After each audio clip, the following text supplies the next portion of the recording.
Hello everyone, welcome to current affairs funda. This is Manveer. आज की class में हम लोग आईबीपीएस क्लर्क 2020 का पेपर सॉल्व करेंगे। इससे पहले हम 2020 का जो पेपर है वो एक सेट हम सॉल्व कर चुके हैं। आज हम लोग कर रहे हैं वो सेकंड सेट सॉल्व करेंगे। कुछ क्वेश्चंस हम उसमें सॉल्व कर चुके थे, थोड़े से रह गए हैं, वो हम इस सेट में आज कंप्लीट कर लेंगे। ठीक है, स्टार्ट करते हैं। उससे पहले बता देते हैं कि एक ऐप आप डाउनलोड कर सकते हैं प्ले स्टोर से। यहाँ पर आपको फुल कोर्स ऑफ रीजनिंग मिल जाएगा। यहाँ पर कंप्लीट रीजनिंग का कोर्स है। आपको यहाँ पर मेंस लेवल की 40 पजल्स मिल जाएंगी और प्री लेवल का पूरा टॉपिक वाइज कवर किया गया है। और जो टॉपिक्स हैं वो मेंस तक के कवर किए गए हैं। मतलब अगर कोई भी टॉपिक है, स्लोगन्स का टॉपिक अगर हम लेते हैं तो उसको प्री से जो प्री में पूछा जाता है वैसे, और जो मेंस में आता है जैसे रिवर्स लॉगिज्म हो गया या फिर कोरिड हो गया या फिर कोई और कॉलम बेस्ड लॉगिज्म, जो भी मेंस में आते हैं वहाँ तक की क्लासेस आपको मिल जाएंगी। ठीक है, तो इसको आप ऐप पर जाकर अवेल कर सकते हैं। अब स्टार्ट करते हैं क्वेश्चन से। यहाँ पर दे रखा है choroid inequality in the following question. In question में जो सिंबल है, जब भी कोरिड वाले कोई क्वेश्चन आते हैं तो वहाँ पर जो सिंबल यूज हुए हैं उनको बताया गया होता है कि वो किस तरह से यहाँ पर यूज किए गए हैं। तो यहाँ पर जो लिखा हुआ है and, at the rate, asterisk, dollar, percentage और कॉपीराइट, तो यहाँ पर 6 सिंबल्स हैं जिनको बताया गया है कि वो क्या क्या यहाँ पर यूज किए गए हैं। तो यहाँ पर हर सिंबल का एक मतलब है। ठीक है, हमें उस मतलब को, वही मतलब यहाँ पर इस सिंबल इस वाले में यूज करके बताना है। क्वेश्चन पूछ रहे हैं कि इस एक्सप्रेशन में अगर ये सही है तो बताना है कि एच किस प्रकार संबंधित है ई से। मतलब और ये भी ध्यान रखना है ब्लड रिलेशन वाले क्वेश्चंस में कि जो भी हमसे यहाँ पर रिलेशन पूछते हैं, तो अगर हमसे जो फर्स्ट पूछा गया एच, अगर हमारे पास एच का जेंडर क्लियर है तो हम उसको बता सकते हैं कि उसका रिलेशन क्या है। जेंडर अगर एच से क्लियर नहीं होगा तो हम नहीं बता सकते हैं। तो इस क्वेश्चन में एक ट्रिक है। अब क्या ट्रिक है वो समझते हैं। यहाँ पर एक क्वेश्चन ट्रिक ये है कि इसमें जो कोड्स हैं वो पी क्यू में लिखे हैं, सब पी से स्टार्ट हो रहे हैं और क्यू पर एंड हो रहे हैं, बस एक के अलावा।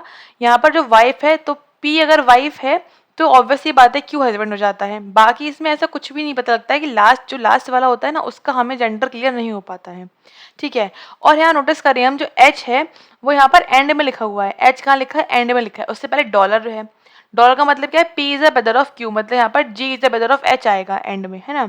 तो वैसे हमें H का जेंडर नहीं क्लियर हो पाया था। अगर ये वाइफ वाला होता तो हो जाता क्लियर, तो यहाँ पर H का जेंडर नहीं क्लियर हो पाएगा। तो आंसर इसके अकॉर्डिंग तो आना चाहिए ना, ये वाला कान डिटरमाइंड वाला। ठीक है, लेकिन फिर भी एक बार हम चेक कर लेते हैं कि आंसर किस टाइप से आएगा। ये बहुत अच्छी ट्रिक थी, कभी कभी क्वेश्चन में लग जाती है, तो ये आपको पता होनी चाहिए। अगर यहाँ पे उल्टा लिखा होता कि Q is a child of, Q is a parent of, तो हम पी वाले का नहीं बता सकते थे। मतलब ठीक है, उल्टा देखना जरूरी है कि क्या हमें जो कोड्स हैं वो सीधे रखे हैं उल्टे दे रखे हैं। अब देख लेते हैं बना के एक बार।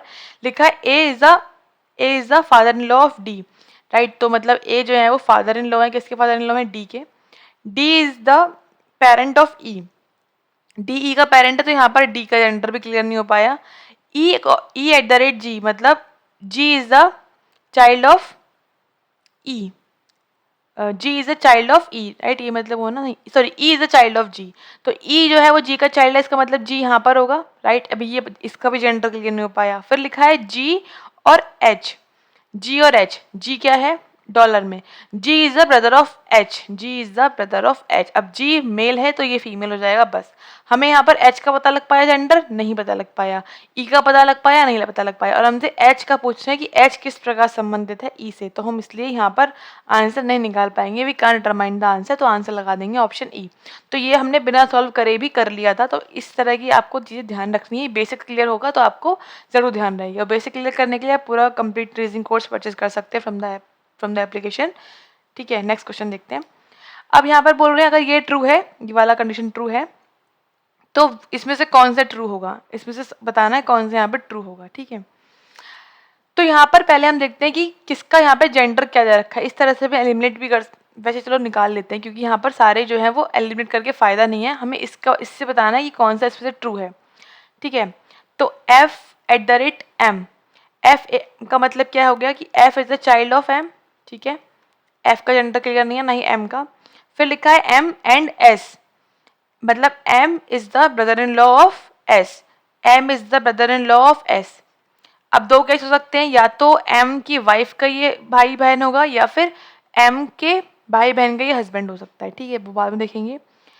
S and S dollar R, कहाँ लिखा है? ये लिखा है S is the brother of R, S is the brother of R, मतलब एस यहाँ पर हो गया मेल और जो उसका आर है वो कहाँ आ जाएगा? फिर यहाँ आ जाएगा। ठीक है, तो ये फीमेल हो गई। फिर बोल रहे हैं R copyright T, R copyright T कहाँ लिखा है ये, R is the parent of T, right. इसका मतलब एक बच्चा इनका और है जो कि टी है।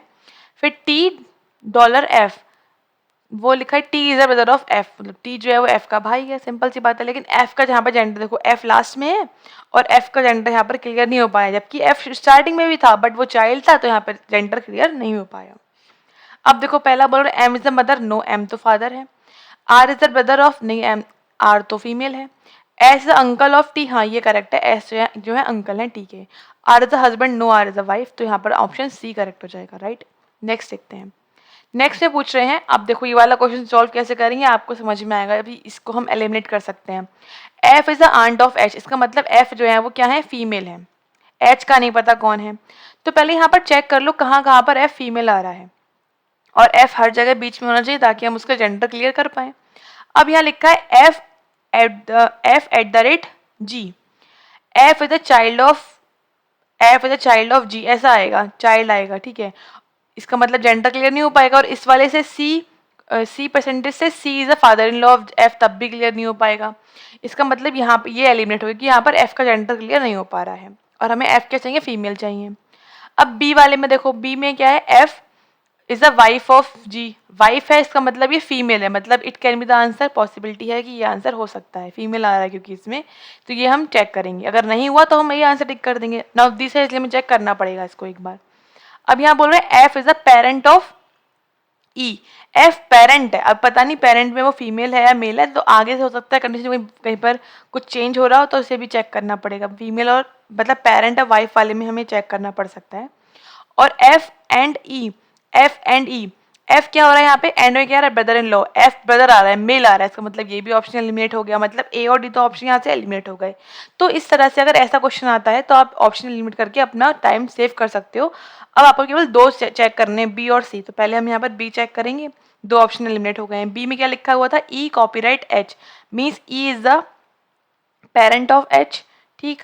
फिर बोल रहे हैं एच एंड सी वाला करना है ना, H at the rate C, H is child of C, मतलब अब भी सी ऊपर है, पता नहीं जेंडर किसी का भी क्लियर नहीं हो पाया है।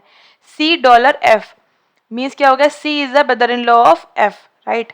तो C is the brother in law of F, brother in law है, नहीं ब्रदर है, सॉरी, डॉलर में देखना था ब्रदर है, तो C is the brother of F, ठीक है। उसके बाद क्या बोल रहे हैं, F asterisk G, F is the wife of G, F is the wife of G. इसका मतलब यहाँ पर देखो ये ऑप्शन बी वाला ही करेक्ट है। क्यों करेक्ट है, क्योंकि यहाँ पर F is the aunt of H निकल के आ रहा है, क्योंकि एफ क्या है, एच की आंट है, तो ऑप्शन बी यहाँ टिक कर देंगे, तो यहाँ पे हमें आंसर मिल गया, ठीक है। नेक्स्ट देखते हैं। नेक्स्ट हमें दे रखिए क्वेश्चन जो कि है इनपुट आउटपुट बेस्ड, बोला जा रहा है कि इसमें कुछ वर्ड्स और कुछ नंबर्स यहाँ पर अरेंज किए गए हैं, उसका हमें रूल्स जो पैटर्न है, लॉजिक है, वो बताना है क्या लॉजिक है, और उसी के अकॉर्डिंगली हमें आगे क्वेश्चन दे रखा होगा ये, उसका हमें यहाँ पर लॉजिक फाइंड आउट करना है।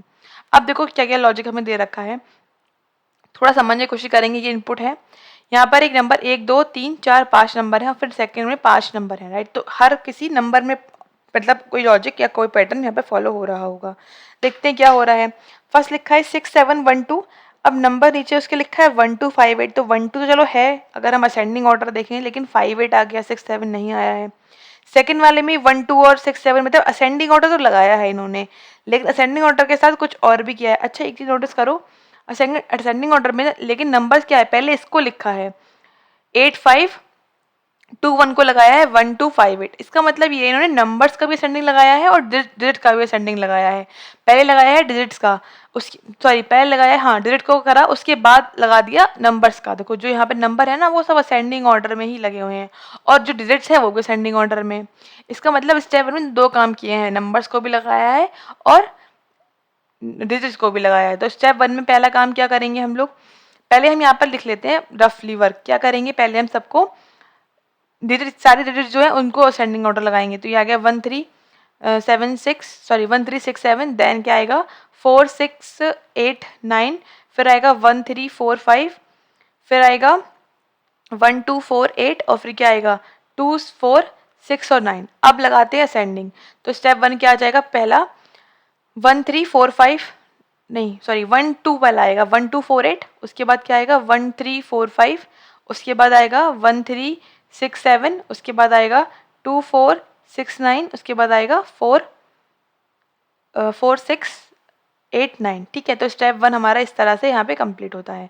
अब स्टेप 2 देखते हैं इन्होंने क्या लॉजिक लगाया है, फिर हम वो लॉजिक अपने यहाँ पर ऐड करेंगे। ठीक है, चलो देखते हैं पीछे।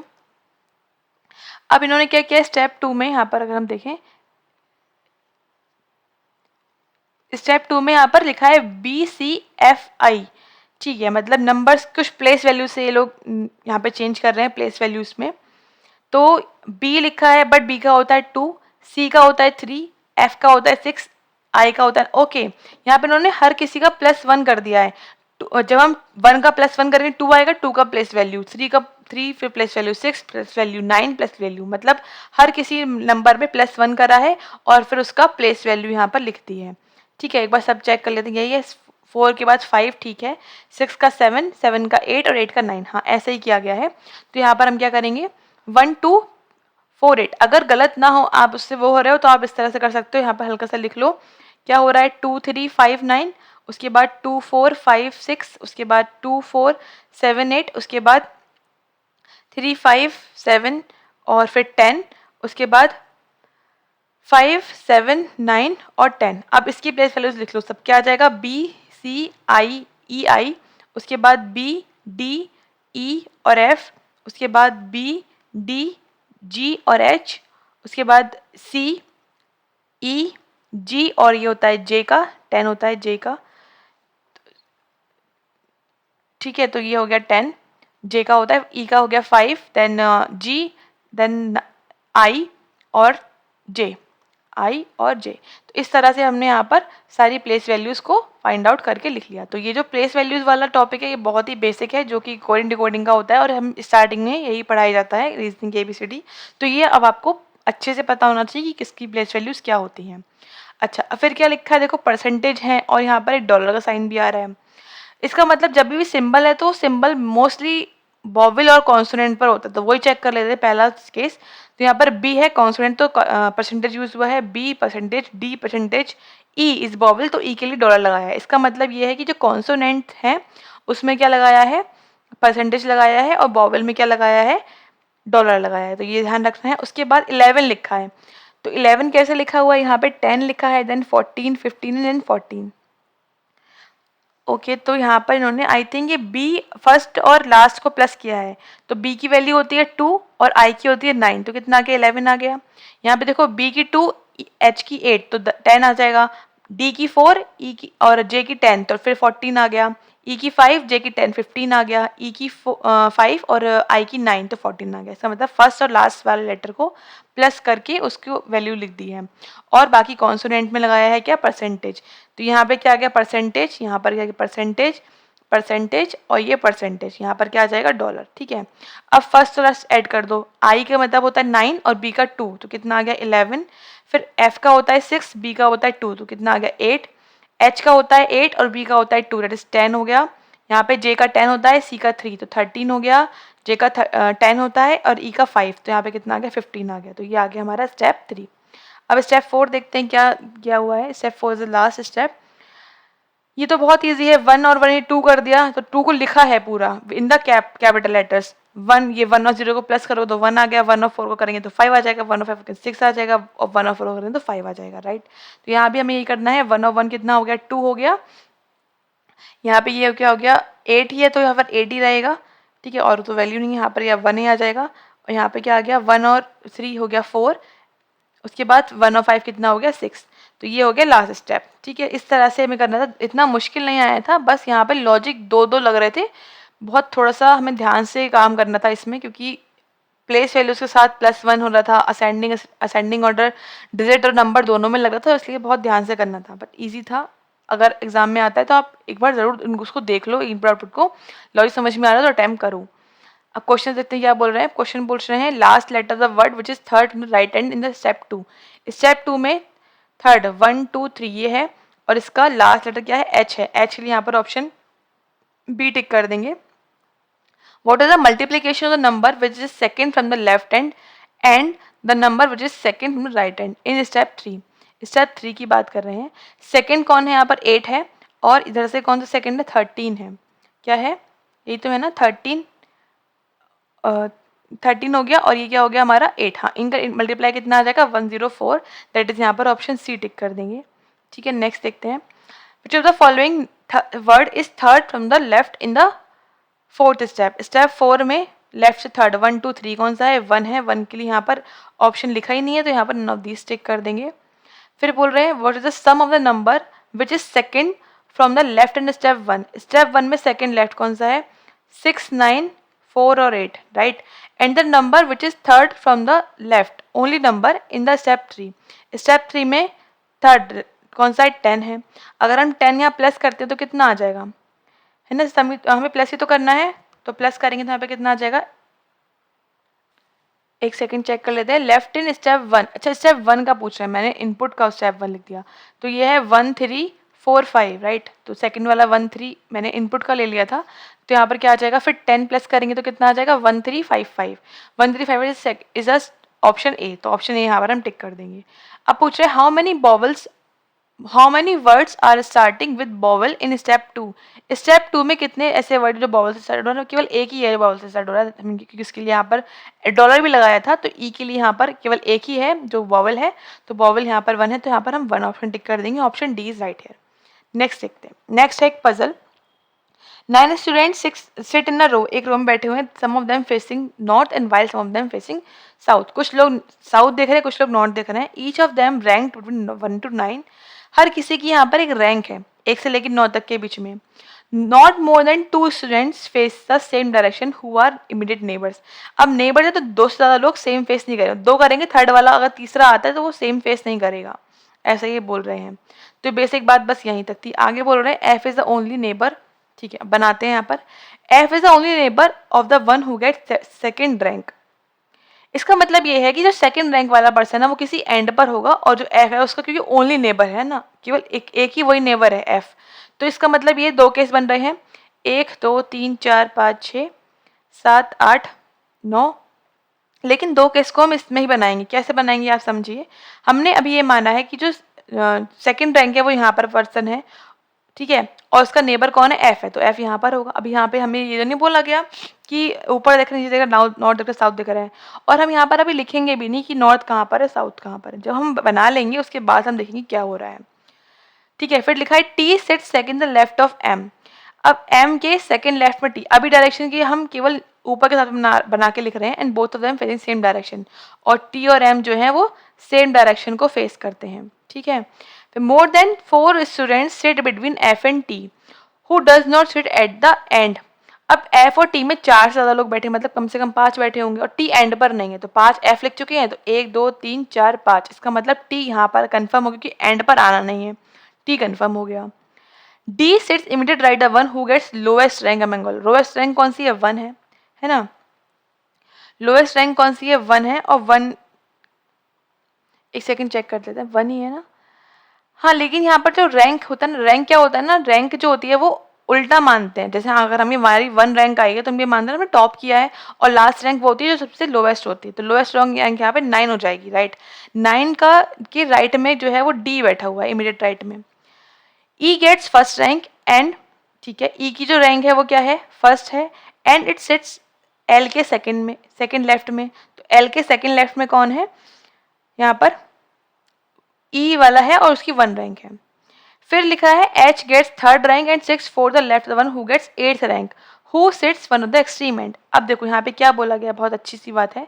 एच थर्ड रैंक है और वो 4th लेफ्ट में है, उसकी जो कि 8th रैंक है, और जो एंड पर बैठता है, तो एंड पर 8 पर 2 आ चुका, इसका मतलब इस एंड पर तो नहीं होगा, इस एंड पर 8 हो जाएगा, और 8 के लेफ्ट में है पर्सन। अब 8 के साइड तो जगह नहीं है, तो इसका मतलब ये है कि जो 8th वाला पर्सन है वो ऊपर फेस करेगा। मैंने नहीं बोला नॉर्थ, मैंने बोला ऊपर फेस करेगा। और 1 2 3 यहाँ पर क्या बोल रहा है? 4th लेफ्ट में 1 2 3 4, मतलब एच कहाँ आ गया यहाँ, और एच की रैंक कितनी है? 3 है। तो इस तरह से ये सेट हो गया। The student sit at the extreme and face the same direction. जो एंड वाला सेम देख रहे हैं, ये 8 वाला ऊपर देख रहा है, तो ये 2 वाला भी ऊपर फेस करेगा। G get 6 rank lower than H. अब मतलब देखो, बोल रहे हैं एच की रैंक से 6 नंबर कम जी की रैंक है, तो 6 नंबर कम है, इसका मतलब ये 6 ज़्यादा होगी उसकी, तो मतलब एच जी की रैंक कितनी हो जाएगी? 9 रैंक हो जाएगी जी की, ठीक है। और जी की 9 रैंक है, और 9 के बराबर में ये डी बैठा हुआ है, तो ये वाली ये बात हमने इधर यहाँ पर लिख दी है। अच्छा फिर क्या बोल रहे हैं, and is the N immediate neighbour of the one who gets fourth rank, और जो ये 9th रैंक वाला है वो फोर्थ रैंक वाले का नेबर है। तो इसके राइट साइड में डी है, तो ठीक है, तो हो जाता है डी की हो सकता है डी की रैंक 4 हो, लेकिन आगे लिखा है D gets odd number rank, मतलब डी की रैंक 4 नहीं है, इसका मतलब 4 वाला पर्सन यहाँ होगा, और डी की जो रैंक है वो क्या आएगी, इवन नंबर आएगी कुछ, ठीक है। अच्छा आगे देखते हैं, the one who gets fifth rank, जिसकी फिफ्थ रैंक है, sits four the left the one who gets seventh rank, जिसकी सेवंथ रैंक है उसके फोर्थ राइट में है, इसका मतलब 1 2 3 4, यहाँ पे क्या आ जाएगा 5, राइट की बात कर रहे हैं तो एरो लगा दिया। बी फेसेस नॉर्थ, अब जहाँ पे बी बनाएंगे हम ध्यान रखेंगे वो नॉर्थ फेस कर रहा है, जिधर वो फेस करेगा उधर नॉर्थ है। Immediate neighbour of the one who gets third rank faces opposite direction to each other, अब जो थर्ड वाले रैंक के नेबर्स है, मतलब ये वाला और ये वाला दो नेबर है इसके, इन दोनों की जो वो है face, they are facing opposite, मतलब एक ऊपर देखेगा नीचे देखेगा, एक साउथ देखेगा एक नॉर्थ देखेगा, तो ये हमने बनाया डैश, ध्यान रखना है कि ये दोनों अपोजिट हैं। T does not rank just below L, T की रैंक एल से कम नहीं, जस्ट कम नहीं है, ठीक है, तो L -1 is equals to T, ये ऐसा नहीं होगा कहीं पर भी, -1 करने पर नहीं आएगा, बाकी कम हो सकती है बट बहुत कम यहाँ पर नहीं होगी, ठीक है। अब देखो हम इसको सेट कहाँ से करेंगे, अब हमें ये वाली बात पता है कि 4 9 डी ये साथ में आना है, 4 9 साथ में आना है। देखो अगर मैं 4 को यहाँ पर रखूँ, ठीक है, 4 अगर मैं यहाँ रख रही हूँ 4 9 और G9 यहाँ आ जाएगा और D यहाँ आ जाएगा, ये पॉसिबल है, तीन चीज़ें यहाँ पर आ जाए, ठीक है। तो मुझे एक केस तो ये मिल गया, अब इसको मैं पेन से लिख रही हूँ अलग, तो एक केस मुझे ये मिला है कि मैं इन तीनों को इस 3 जगह पर सेट कर दूँ, इन तीनों को। अच्छा कि यहाँ कर सकते हैं हम, यहाँ पर अगर 4 रखेंगे 9 रखेंगे, यहाँ D नहीं आ पाएगा, इसका मतलब यहाँ नहीं हो पाएगा। कि यहाँ कर सकते हैं हम, अगर हमें 4 रखिए 9 नहीं आ पाएगा, इसका मतलब यहाँ भी पॉसिबल नहीं है।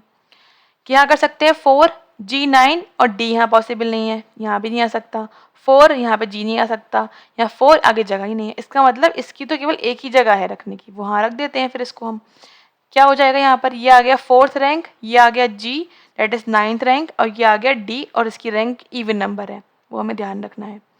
तो ये बात, और ये क्या है इसके राइट में है, ये क्या है इसके राइट में है ना, तो इसका मतलब ये है कि जो ये हमारा ये 9 होगा। अच्छा उल्टा भी तो हो सकता था कि 9 नीचे देख रहा होता, तब D इधर नहीं आ पाता, D इस जगह पर पॉसिबल, क्योंकि यहाँ पर F आ चुका है। इसका मतलब ये है कि जो 9 वाला पर्सन है वो कहाँ देख रहा है, वो ऊपर की साइड फेस कर रहा है, ठीक हो गया। तो ये बात यहाँ सेट हो गई है। उसके बाद 4th रैंक ये हमारी सेट हो गई 9। अच्छा देखो हमें अब क्या पता है, जो T है और जो M, अच्छा ये देखो M पता है हमें, M के लेफ्ट में T है, तो यहाँ पर तो जगह नहीं है, इसका मतलब M यहाँ होगा, और लेफ्ट में T है, इसका मतलब M नीचे देख रहा होगा, तभी ये लेफ्ट में T आ पाएगा।